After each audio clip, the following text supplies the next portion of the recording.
This is a child abduction emergency, transmitted at the request of the Tennessee Bureau of Investigation.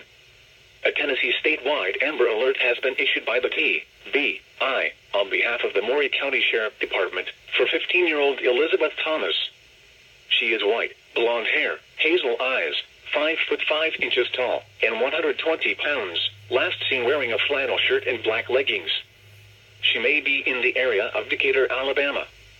Thomas is believed to be in the company of 50-year-old Ted Cummins, white male, 6 feet, 0 inches tall, 200 pounds, brown hair and eyes.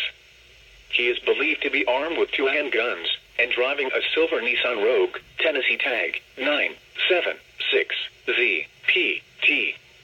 A warrant has been issued for Cummins for sexual contact with a minor. If you have information on Thomas or Cummins, call the MCSD at 931375865 or the TBI at 1-800